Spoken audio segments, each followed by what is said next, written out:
श्रीमद् भागवत दसवें स्कंद में 48वां अध्याय में भक्तगणों, आपको भगवान का कुब्जा और अंकुर जी के घर जाना की कथा कहूँगा। आप उसको ध्यान से सुने और आपसे प्रार्थना है कि आप भक्ति माँ भगवती चैनल को लाइक करें, सब्सक्राइब जरूर कर दें। कृष्ण भगवान आपका कल्याण करेंगे। कथा सुनिए। श्री सुखदेव जी की थी परिषद। तदंतर सबके आत्मदा सब कुछ देखने वाले भगवान श्री कृष्ण अपने से मिलन की आकांक्षा रखकर व्याकुल हुई कुब्जा का पीर करने उससे सुख देने की इच्छा से उसके घर गए। कुब्जा का घर बहुमूल्य सामग्रियों से संपन्न था। उसमें श्रृंगार रस का उद्दीपन करने वाली बहुत सी साधन सामग्री भी भरी हुई थी। मोती की झालरें और स्थान स्थान पर झड़ियां भी लगी हुई थी। चौदवे तने हुए थे, सेजें बिछाई हुई थी और बैठने के लिए बहुत सुंदर सुंदर आसन लगाए हुए थे। धूप की सुगंध फैल रही थी।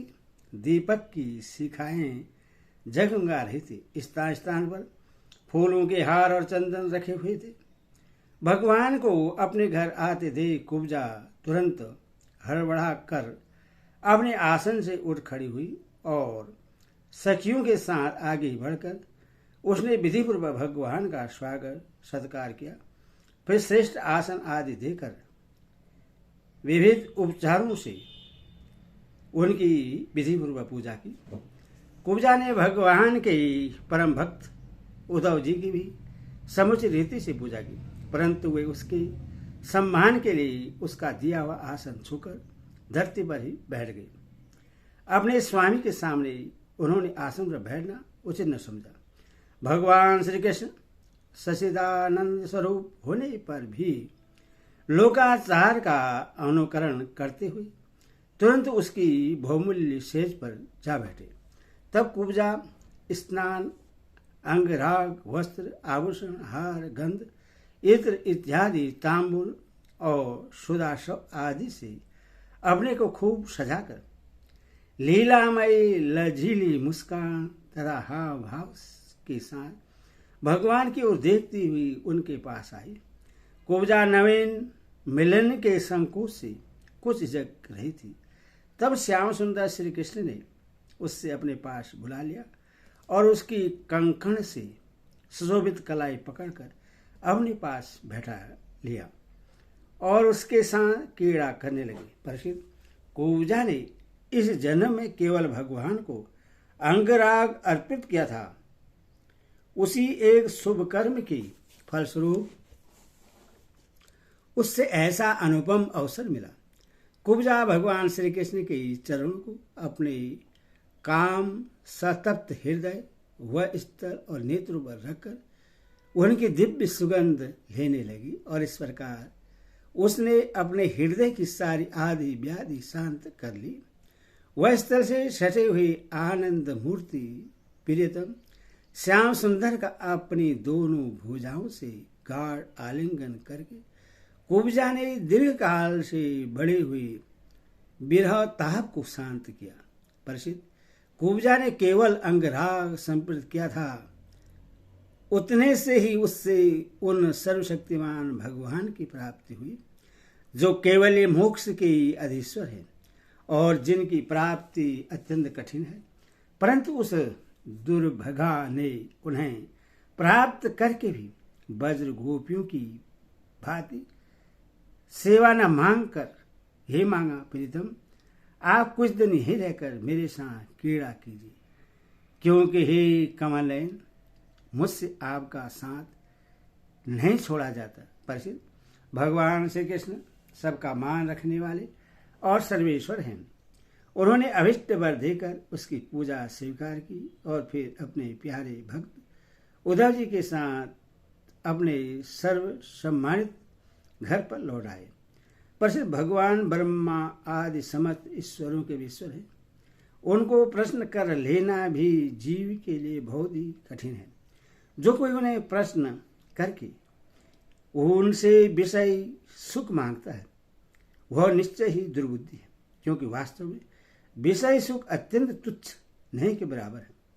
तदनंतर एक दिन सर्वशक्तिमान भगवान श्री कृष्ण बलराम जी और उद्धव जी के साथ अंकुर जी की अभिलाषा पूर्ण करने और उनसे कुछ काम लेने के लिए उनके घर गए। अंकुर जी ने दूर से ही देख लिया कि हमारे परम बंधु मनुष्य लोक शिरोमणि भगवान श्री कृष्ण और बलराम जी आदि पधार रहे हैं। वे तुरंत उठकर आगे गए और आनंद से भरकर उनका अभिनंदन और आलिंगन किया। अंकुर जी ने भगवान श्री कृष्ण और बलराम जी को नमस्कार किया तथा उद्धव जी के साथ उन दोनों भाइयों ने भी उन्हें नमस्कार किया। जब सब लोग आराम से आसनों पर बैठ गए तब अंकुर जी उन लोगों की विधिवत पूजा करने लगे। परीक्षित उन्होंने पहले भगवान के चरण धोकर चरणोदक सिर पर धारण किया और भी अनेकों प्रकार की पूजा सामग्री, दिव्य वस्त्र, गंध माला और श्रेष्ठ आभूषणों से उनका पूजन किया। सिर झुकाकर उन्हें प्रणाम किया और उनके चरणों को अपनी गोद में लेकर दबाने लगे। उसी समय उन्होंने विनयावंत होकर भगवान श्री कृष्ण और बलराम जी से कहा, भगवान, यह बड़े ही आनंद और सौभाग्य की बात है कि पापी कंस अपने अनुयायी के साथ मारा गया। उससे मारकर आप दोनों ने यदुवंश को बहुत बड़े कष्ट से बचा लिया है तथा उन्नत और स्मृत किया है। आप दोनों जगत के कारण और जगत रूप आदि पुरुष हैं।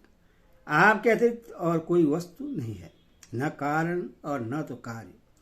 परमात्मा, आपने ही अपनी शक्ति से इसकी रचना की है और आप ही अपनी कला, माया आदि शक्तियों से ही इसमें प्रविष्ट होकर जितने भी वस्तुएं देखी और सुनी जाती हैं उनके रूप में प्रतीक हो रहे हैं। जैसे पृथ्वी आदि कारण तत्वों से ही उनके कार्य स्थावर जगम शरीर बनते हैं, वे उनमें अनुप्रस्थ से होकर अनेक रूपों में प्रतीत होते हैं, परंतु वास्तव में वे कारण रूप ही हैं। इसी प्रकार है तो केवल आप ही परंतु अपने कार्यों जगत में स्वच्छता से अनेकों रूपों में प्रतीत होते हैं। यह भी आपके एक लीला ही है। प्रभु, आप रजोगुण, सत्वगुण, तमोगुण रूप अपनी शक्तियों से कर्मश जगत की रचना, पालन और सहार करते हैं, किंतु आप उन गुणों से अथवा उनके द्वारा होने वाले कर्मों से बंधन में नहीं पड़ते, क्योंकि आप शुद्ध ज्ञान स्वरूप हैं। ऐसी स्थिति में आपके लिए बंधन का कारण ही क्या हो सकता है।